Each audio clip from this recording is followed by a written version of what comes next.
Y en un mundo, hermanos, el mundo convulsionado en el que vivimos, y ante las múltiples situaciones que nos tocan vivir, hermanos, como hijos del Señor, como hijos de Dios, en medio de las tinieblas, pues a veces como que de pronto resulta un tanto difícil mantener la paz. Pues no sé si solo a mí me pasa eso, hermanos. Sí, va, solo a mí. Amén. Oren por mí, hermano. Pero en medio de la convulsión de la que nos vemos en el diario vivir, hermanos, a veces como que tambaleamos, hermanos. Y cuando estamos en intimidad con el Señor y permanecemos en su presencia, pues como que las cosas cambian, amén. Es más fácil estar en su presencia, permanecer en su presencia, y todo resulta más sencillo, más simple, como aquellos discípulos. Si me acompañan a Marcos, por favor, hermanos. Marcos capítulo 9. Aquellos discípulos, Pedro, Jacobo, Juan, experimentaron una comunión plena con el Señor, que hasta querían ser enramadas, ¿verdad? Marcos capítulo 9, verso 2, dice: 6 días después, Jesús tomó a Pedro, a Jacobo y a Juan, y los llevó aparte, solos, a un monte alto, y se transfiguró delante de ellos, y sus vestidos se volvieron resplandecientes, muy blancos como la nieve, tanto que ningún lavador en la tierra los puede hacer tan blancos. Y les apareció Elías con Moisés, que hablaban con Jesús. Entonces Pedro dijo a Jesús: Maestro, bueno es para nosotros que estemos aquí y hagamos 3 enramadas. Señor, buena es tu presencia, traigamos sándwiches para ponernos ahí un poquito más tranquilos. Una para ti, otra para Moisés y otra para Elías. Porque no sabía lo que hablaba, pues estaban espantados. Entonces vino una nube que les hizo sombra, y desde la nube una voz que decía: Este es mi Hijo amado, a él oíd.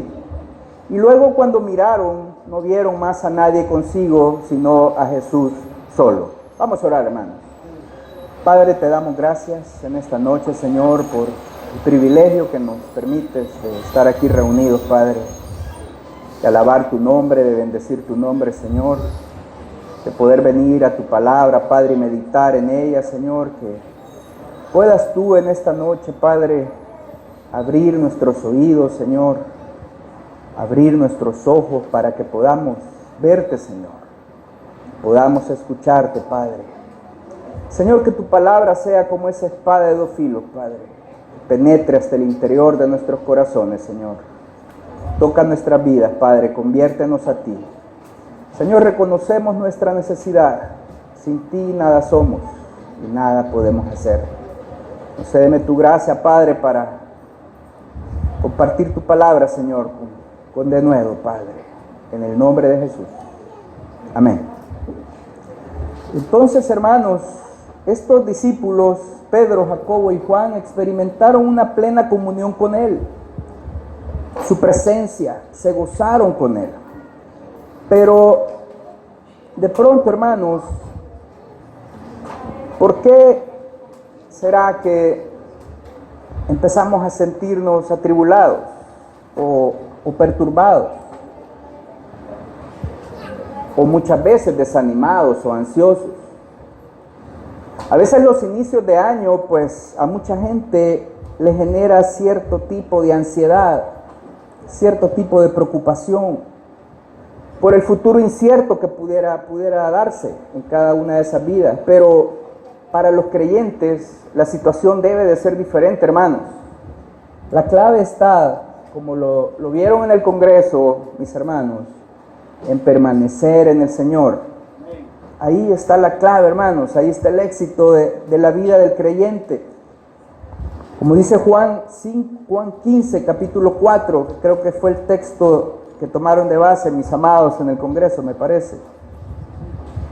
Juan 15, verso 4 dice: permaneced en mí y yo en vosotros. Como el pámpano no puede llevar fruto por sí mismo si no permanece en la vid, así tampoco vosotros si no permanecéis en mí. Yo soy la vid, vosotros los pámpanos. El que permanece en mí y yo en él, este lleva mucho fruto. ¿Por qué cosa, hermanos? Separados de mí, nada podéis hacer. Si permanecemos en el Señor, hermanos, su paz va a cuidar nuestras mentes y nuestros corazones. Amén, hermanos. La paz de Dios no es solo una idea. La paz del Señor no es tampoco un solo pensamiento, es más que eso, hermanos. La paz de Dios es un don que Él le da a sus hijos, es un don que Él le da a su pueblo. Pero el Señor le da esa paz al creyente que está dispuesto a rendir su vida a Él, hermanos. Aquel creyente en que permanece en Él, aquel creyente que anda en sus caminos. La pregunta de esta noche, hermanos, que debemos de hacer para meditar: ¿tenemos paz en nuestro corazón? ¿O todavía vivimos atribulados, perturbados, ansiosos? Sería como que nos autoevaluáramos cómo realmente estamos delante de Dios. ¿Vivimos con la paz del Señor dentro de nuestro ser, hermanos? ¿O vivimos nada más una apariencia que puede ser por dentro un cascarón, hermanos? Si queremos paz verdadera en nuestra vida, entonces tenemos que rendirnos al señorío de Jesucristo, hermanos. No hay otra forma.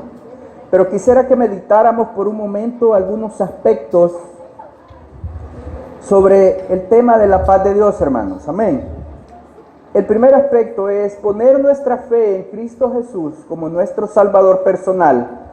Va a resolver de una vez por todas dónde pasaremos la eternidad. Nuestra mirada, hermanos, tiene que estar puesta en el Señor siempre, no en las circunstancias, no en el pastor, no en los líderes, ni en ninguna otra persona, hermanos. Como decía el autor de Hebreos: despojémonos de todo peso, decía, y del pecado que nos asedia, y corramos con paciencia la carrera que tenemos por delante. Pero esa carrera que tenemos por delante debemos de correrla puestos los ojos en Jesucristo, hermano. Como Pablo decía: para mí, decía, el vivir es Cristo y el morir es ganancia. ¿Será esa una verdad en nuestras vidas, hermanos? ¿Dónde pasaremos la eternidad? Es una pregunta que debemos de encarar, hermano. No es una pregunta que debemos de esquivar o de pasar por alto. Si bien es cierto, todos un día moriremos, o ya sea lo que pase primero, o moriremos o el Señor viene, como sea, pero algún día estaremos frente al trono blanco y a los juicios de Dios, hermanos. Pero si su paz inunda nuestra mente e inunda nuestro corazón en cuanto a nuestra relación con el Señor, entonces no tenemos por qué preocuparnos de la muerte, hermano. Amén. Amén. Amén, hermano. Para mí, decía Pablo, el vivir es Cristo, decía, y el morir es ganancia. Ahora, muchas personas sin Cristo viven muchos años preguntándose qué va a pasar el día en que muramos, hermanos. Y viven asustadas con la idea de morir. Pero eso no debe de ser una preocupación para el creyente, hermanos. El creyente tiene que vivir con la esperanza que un día va a estar frente al trono blanco del Señor y diciéndole: Señor, aquí está mi vida. Y aquellos que fueron lavados con la sangre del Cordero, ¿qué les va a decir el Señor, hermanos? Siervo fiel, ven a mi reposo. Pero a los que rechazaron la gracia de Dios, a los que dieron la espalda al Señor, a pesar de que una y otra vez recibieron el mensaje de salvación, para ellos va a ser diferente, hermanos. ¿Cómo les va a decir? Apartaos de mí, hacedores de maldad. Pero Señor, si en tu nombre echamos fuera demonios. Señor, si en tu nombre hicimos esto, hicimos aquello, predicaba, iba a los parques, etcétera, etcétera. Nunca os conocí, hacedores de maldad. ¿Qué quiere decir eso, hermanos? Que no todo lo que brilla es oro. Porque esos que le dijeron al Señor, Señor, si en tu nombre hacíamos esto, era gente de adentro de la iglesia, hermanos. Gente que estaba en medio de la iglesia de Dios, pero nunca le conoció. Pudo haber tenido su encuentro personal con cualquier cosa, hermanos, menos con el Rey de Reyes y con el Señor de Señores. Pero, hermanos, la manera de resolver esa ansiedad, por decir así, o esa inquietud o incertidumbre, esa es la palabra, ¿de dónde pasaré la eternidad? Simplemente es arrodillándonos, hermanos, pidiéndole perdón al Señor, que perdone nuestros pecados, que limpie nuestro corazón con su sangre preciosa y que nos llene con su Santo Espíritu, hermano, y rendirnos a Él, hermano. Ahora, si el Señor nos llama en este momento a su presencia, ¿estamos seguros de irnos con Él, hermanos? Y de pasar nuestra eternidad con Él. ¿O todavía estamos dudando, hermanos? No sé, ahí lo dejo. El segundo aspecto, hermanos, creer que el Señor tiene el control de todas las cosas quita cualquier temor y ansiedad por nuestra seguridad personal. Estos jovencitos que ahora estuvieron en el congreso o en el retiro. Qué envidia, hermanos, haber estado en el retiro. Envidia, les digo. Para mí sufro realmente. Hoy he tenido que trabajar toda la semana ya. De día, de tarde, de noche, nada, sin descanso ya. Qué precioso privilegio les dio el Señor poder apartarse. Más de alguno de ustedes experimentó, yo creo que todos experimentaron la presencia poderosa de Dios y le dijeron, Señor, hagamos enramadas y quedémonos aquí en la paneca, no regresemos, Señor, aquí está bien galán todo. Así, aquí estamos galando, que no nos queremos ir. Pero hermanos, el que permanece en mí y yo en él, este lleva mucho fruto. Porque separados de mí, nada podéis hacer. El Señor les ha dado paz, a todos nos ha dado paz en nuestro corazón, pero ¿por qué es tan fácil perturbarnos, hermanos? ¿Por qué tan fácil nos perturbamos y apartamos la mirada de Él, hermanos? Creer que el Señor tiene control de todas las cosas va a quitar cualquier temor y ansiedad por nuestra seguridad personal, hermanos. Vamos al Salmo 103, por favor. Salmo 103.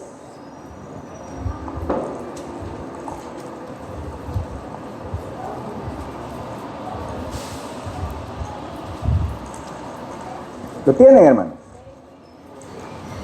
El Salmo 103, verso 19 dice, Jehová estableció en los cielos su trono y su reino domina sobre todos, hermanos. Cuando creemos con todo nuestro corazón, hermanos, que Él tiene el control, entonces vamos a tener paz, hermanos. Pero si no creemos esto con todo nuestro corazón, vamos a seguir dudando, hermanos. Y nos va a absorber la ansiedad.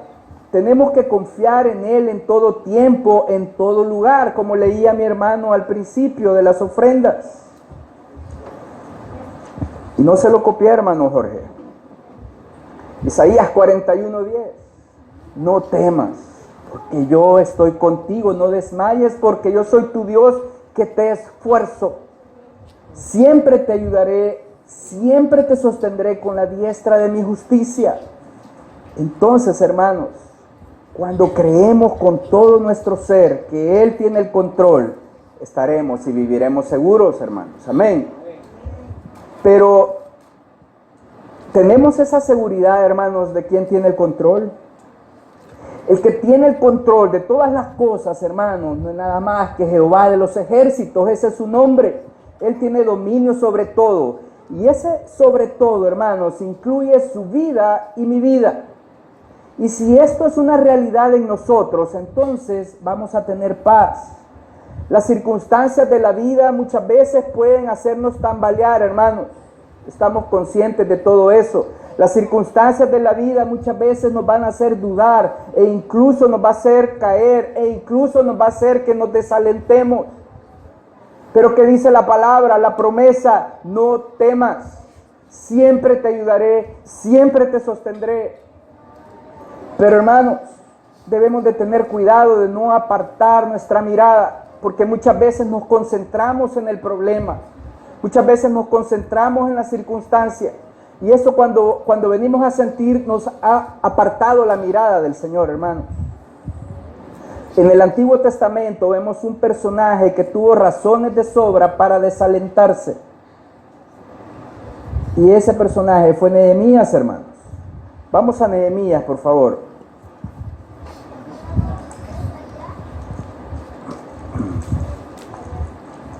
Nehemías, capítulo 1.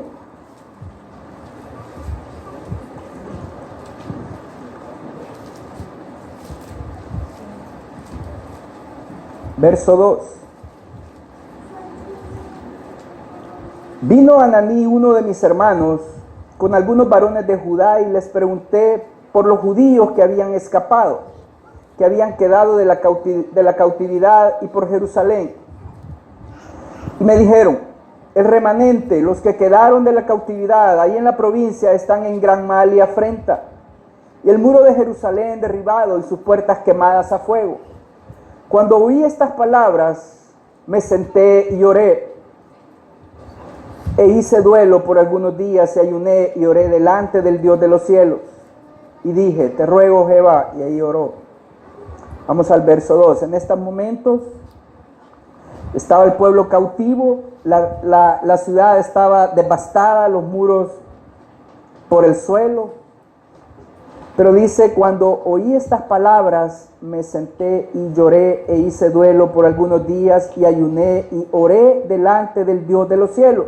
Capítulo 2. Verso 1. Sucedió en el mes de Nisán, en el año 20 del rey Artajerjes, que estando ya el vino delante del rey era... Fíjense que Nehemías era un copero. No era un teólogo, hermanos. No era un erudito en la palabra, era un copero. Tomé el vino y lo serví al rey. Y como yo no había estado antes triste en su presencia, me dijo el rey: ¿por qué está triste tu rostro? Pues no estás enfermo. No es esto sino quebranto de corazón. Entonces temí en gran manera y dije al Señor: para siempre viva el rey. Verso 4. Me dijo el rey: ¿qué cosa pides? Entonces dice: oré a Dios, al Dios de los cielos. Luego le hizo la petición, y el rey le complació a Nehemías su petición. Le proporcionó todos los medios suficientes para poder ir a edificar el muro. En el verso 11 dice: llegué pues a Jerusalén, y después de estar allí 3 días, me levanté de noche, y unos pocos varones conmigo, y no declaré a hombre alguno lo que Dios había puesto en mi corazón que hiciese en Jerusalén. Ni había cabalgadura conmigo, excepto la única en que yo cabalgaba. Y salí de noche por la puerta del valle, y hasta la fuente del dragón, y a la puerta del muladar. Y observé los muros de Jerusalén, cómo estaban, hermanos, derribados, y sus puertas estaban consumidas por el fuego. Pasé luego a la puerta de la fuente y al estanque del rey, pero no había lugar por donde pasase la cabalgadura en que iba. Y subí de noche por el torrente, y observé el muro, y di la vuelta, y entré por la puerta del valle, y me volví. No sabían los oficiales a dónde yo había ido, ni qué había hecho, ni hasta entonces lo había declarado yo a los judíos y sacerdotes, ni a los nobles y oficiales, ni a los demás que hacían la obra. Les dije pues: vosotros veis el mal en que estamos, que Jerusalén está desierta y sus puertas consumidas por el fuego. Venid y edifiquemos el muro de Jerusalén, y no estemos más en oprobio. Entonces le declaré cómo la mano de mi Dios había sido buena sobre mí, y asimismo las palabras que el rey me había dicho, y dijeron: levantémonos y edifiquemos. Así esforzaron sus manos para bien. Pero cuando lo oyeron Sanballat horonita, Tobías el siervo ammonita y Gesem el árabe, hicieron escarnio de nosotros. O sea, se burlaron pues y nos despreciaron, o sea, los intimidaron, diciendo: ¿qué es esto que hacéis vosotros? ¿Os rebeláis contra el rey? Y en respuesta les dije: el Dios de los cielos, Él nos prosperará, y nosotros sus siervos nos levantaremos y edificaremos, porque vosotros no tenéis parte, ni derecho, ni memoria en Jerusalén. Sanballat, Tobías y Gesem el árabe se burlaban y menospreciaban y despreciaban a Nehemías. Pero ¿qué hacía Nehemías? Usted lo puede ver en los primeros 6 capítulos. ¿Qué hacía Nehemías cuando estaba atacado? Capítulo 4, verso 4 dice: oye, oh Dios nuestro, que somos objeto de su menosprecio, y vuelve el baldón de ellos sobre su cabeza y entrégalos por despojo en la tierra de su cautiverio. Todos estos, ver el verso 4, dice: estaba junto a él Tobías ammonita, el cual dijo: lo que ellos edifican del muro de piedra, si subiera una zorra, lo derribaría. Nehemías, cuando se veía confrontado, burlado, enardecido y menospreciado, ¿qué hacía, hermanos? Oraba al Dios de los cielos, hermanos. Permanecía en Él. ¿Pero por qué? Porque tenía su mirada, su fe y su confianza en el Rey de Reyes. Verso 14 del capítulo 4.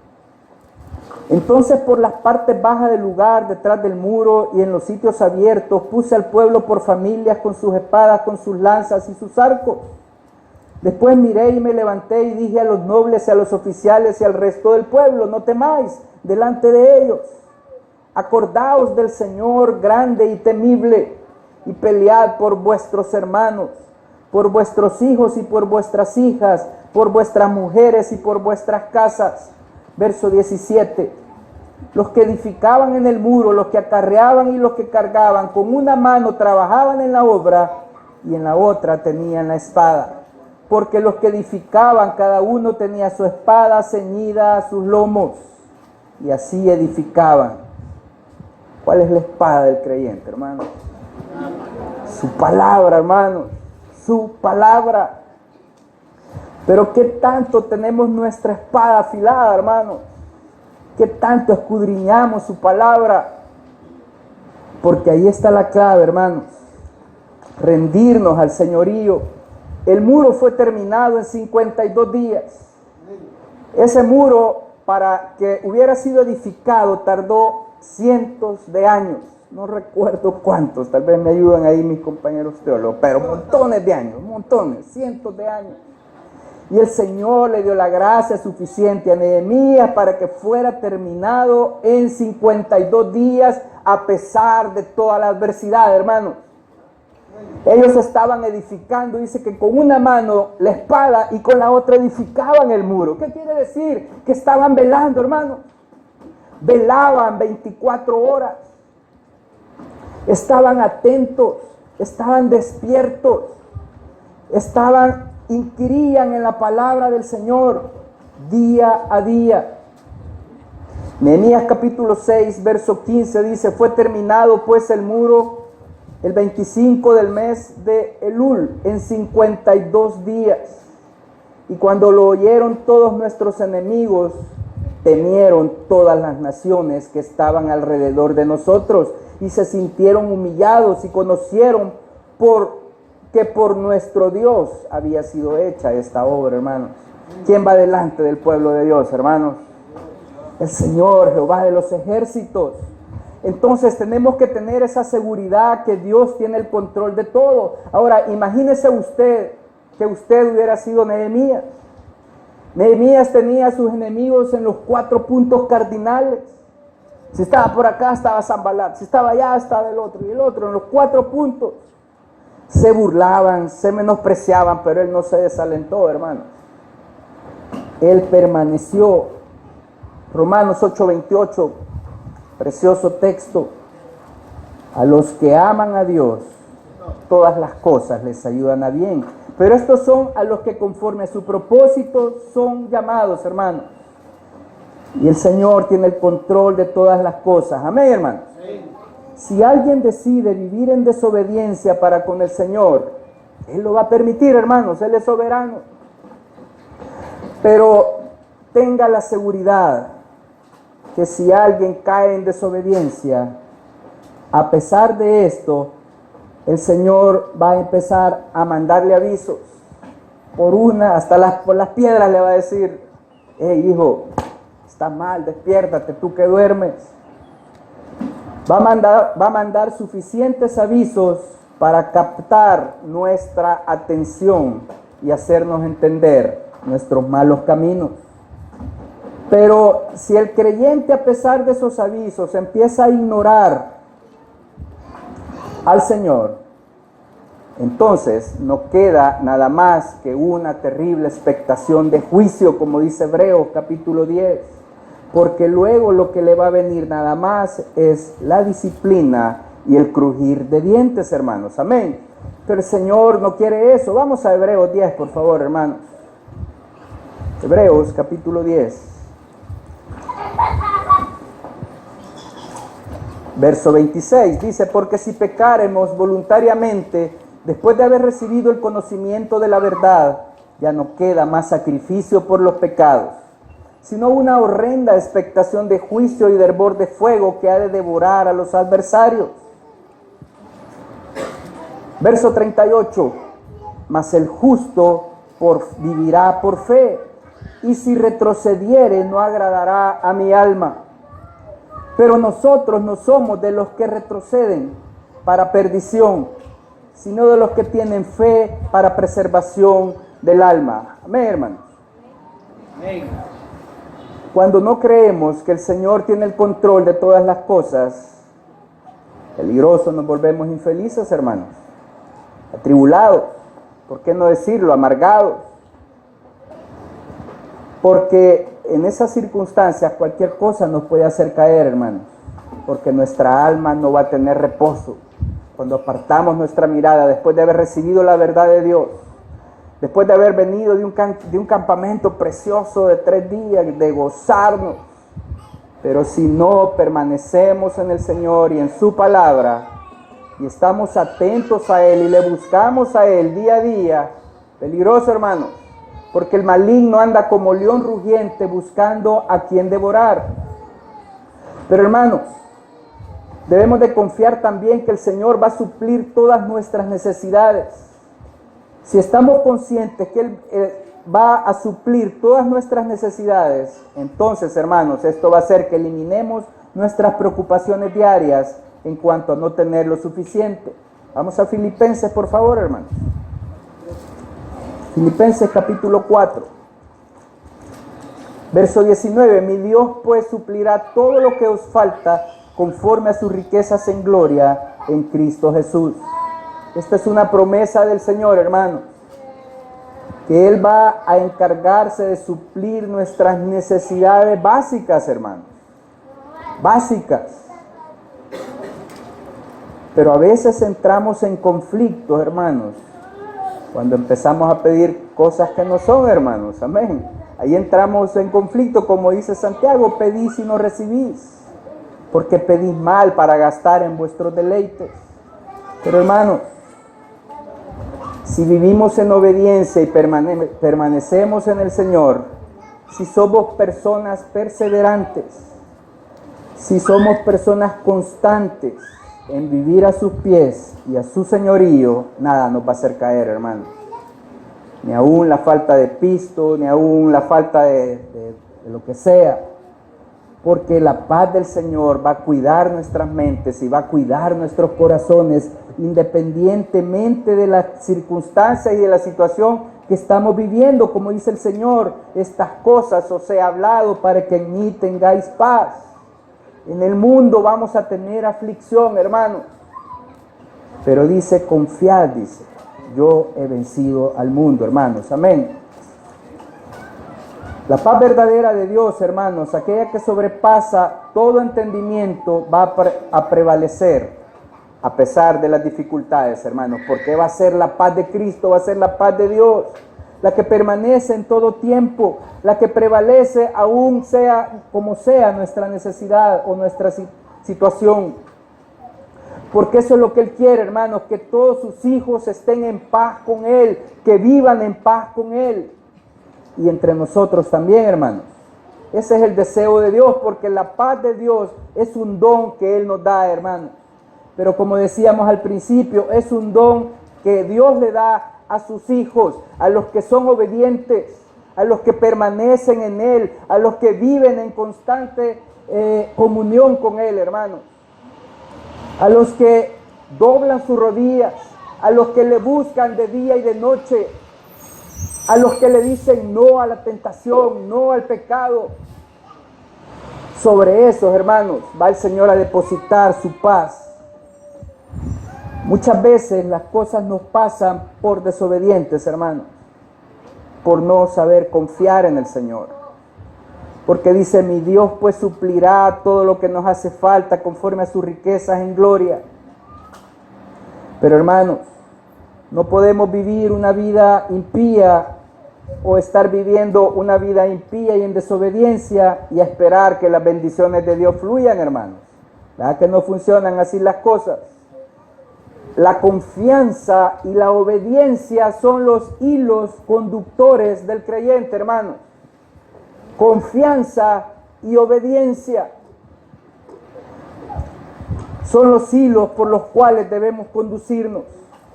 Pero para eso también, hermanos, debemos de mantener una conciencia limpia, porque tener una conciencia limpia delante de Dios nos va a proteger y va a escudar nuestra paz para con el Señor, hermanos.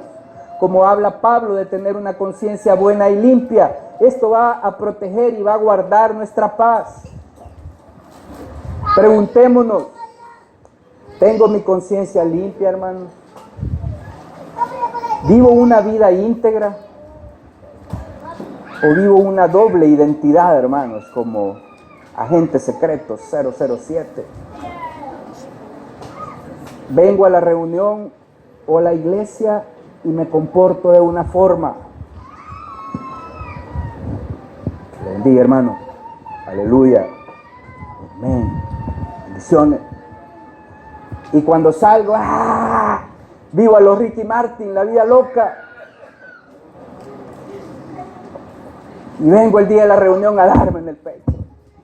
Pecador. ¿Cómo vivimos, hermanos, cuando Pablo nos exhorta en Gálatas? No satisfagáis los deseos de la carne. Es un conflicto interno que vivimos, hermanos. Las batallas más fuertes del creyente se viven adentro del corazón, mis amados. La eterna lucha entre el bien y el mal. Cuando hacemos esto, hermanos, cuando satisfacemos los deseos de nuestra carne, entonces lo que estamos haciendo es dándole la espalda al Señor, hermano. Pero ¿qué dijo lo que el autor de Hebreos iba a pasar, hermanos, allá en Hebreos 12 o 13, no recuerdo la cita, sí, Hebreos 10, perdón? Horrenda cosa es caer en manos del Dios vivo. Pero, hermanos, la obediencia y la confianza en el Señor nos va a hacer que nos llene de su paz, hermanos. Que nuestra mente sea llena de paz, como dice Filipenses 4, verso 6. Por nada estéis afanosos, pueblo de Dios, por nada estéis afanosos, sino sean vuestras peticiones conocidas delante de Dios en toda oración y ruego. Esa debe de ser tu actitud, que tu petición, la petición de tu corazón, debes de darla a conocer al Señor con toda oración y ruego en todo tiempo. Como el pueblo cuando edificaba los muros de Jerusalén, con una mano estaba con la espada y con la otra edificaba el muro. Esa es la manera de vivir en el Señor, hermanos. No hay otra forma. No podemos vivir toda nuestra vida allá, ¿cómo se llama? En el Congreso, en el campamento. Eso es como agua en medio del desierto. La vida nos exige que todo el tiempo el creyente debe de tomar decisiones por el Señor. El creyente debe de vivir bien, mirando cómo camina delante de Dios, como dice Efesios. Pero hermanos, si nosotros, como dice Filipenses, por nada estéis afanosos, si no sean conocidas vuestras peticiones delante de Dios, en toda oración y ruego, con acción de gracias, la paz de Dios, que sobrepasa todo entendimiento, guardará vuestros corazones y vuestros pensamientos en Cristo Jesús. Amén, hermanos. Pongámonos en pie en esta noche, mis amados.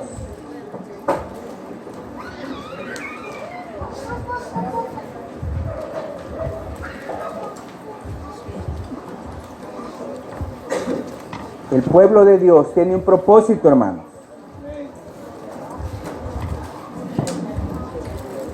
Y ese propósito santo, hermanos, lo vemos en la primera de Pedro, capítulo 2, verso 9.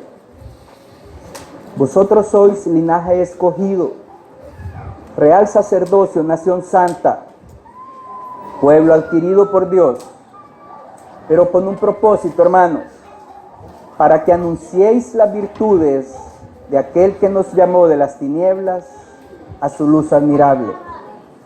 Ese es el propósito del pueblo de Dios, hermanos. Fuimos sacados de las tinieblas. Fuimos trasladados del reino de las tinieblas a la luz admirable del Señor, pero con un propósito, hermanos: anunciar las virtudes de aquel que nos llamó de las tinieblas a su luz admirable. Dice el verso 10: vosotros que en otro tiempo no erais pueblo, pero que ahora sois pueblo de Dios, que en otro tiempo no habíais alcanzado misericordia, pero ahora habéis alcanzado misericordia. Amados, yo os ruego como a extranjeros y peregrinos, que os abstengáis de los deseos carnales que batallan contra el alma, manteniendo buena vuestra manera de vivir entre los gentiles, para que en lo que murmuran de vosotros como de malhechores, glorifiquen a Dios en el día de la visitación, al considerar vuestras buenas obras. Esa debe de ser nuestra confianza, hermanos. Hay mucha gente que se siente vacía en este mundo,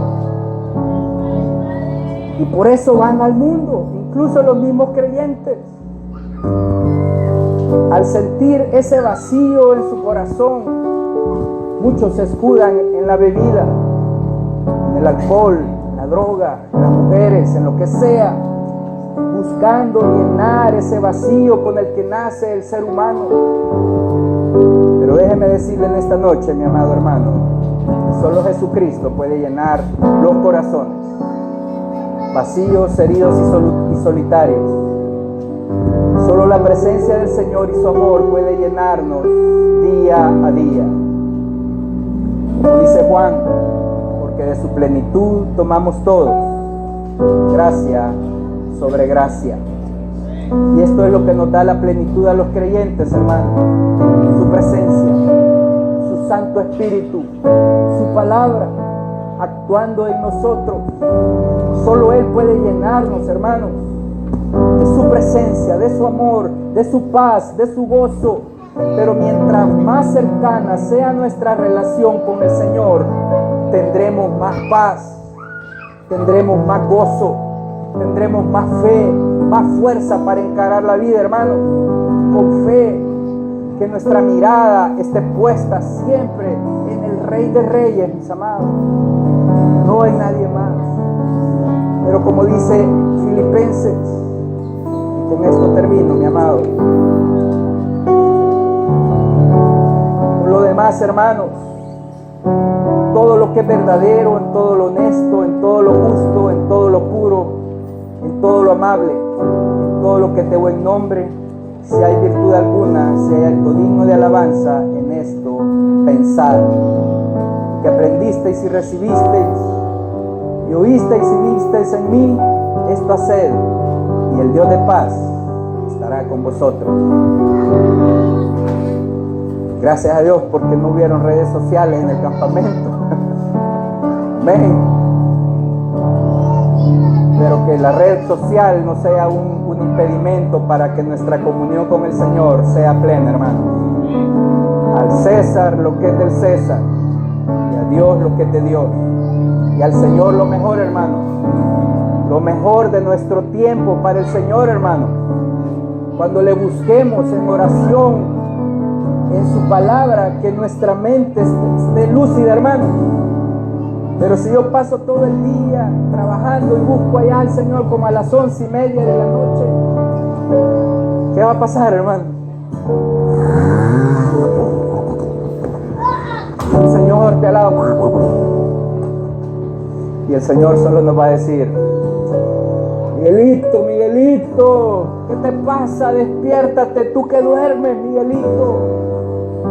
Que te alumbre la luz de Jesucristo. Amén, hermanos. Vamos a orar. Padre, te damos gracias, Señor, en esta noche. Oh, Señor, gracias por tu palabra, Señor. Por tus promesas, Padre.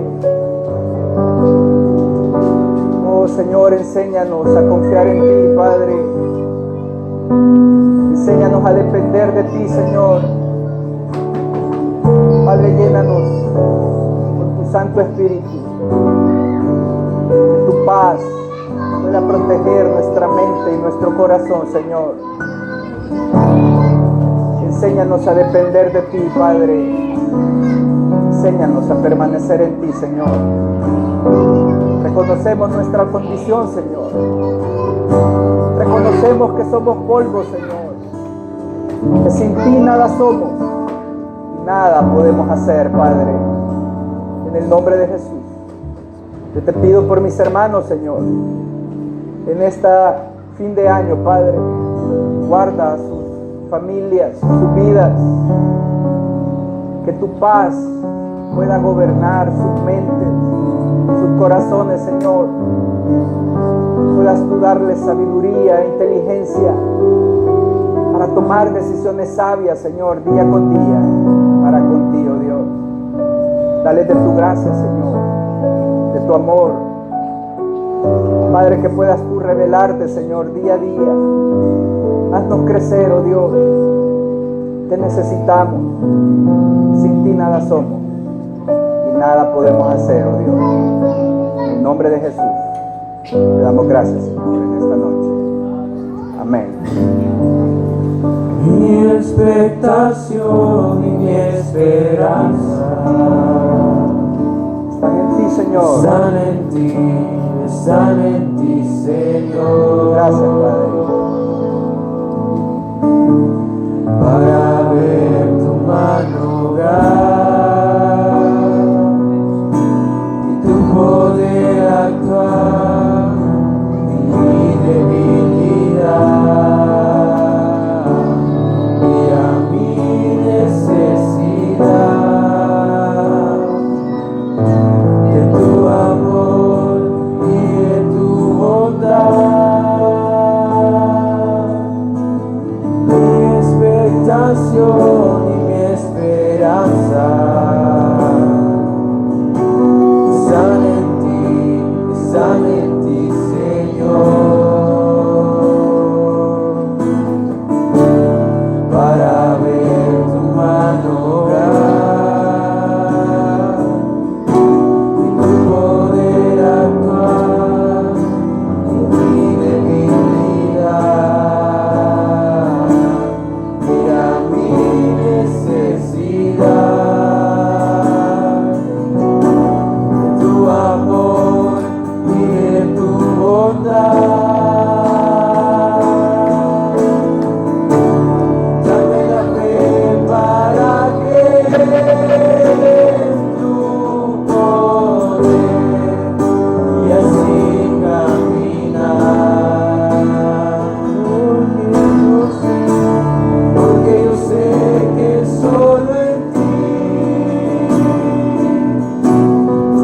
Puedo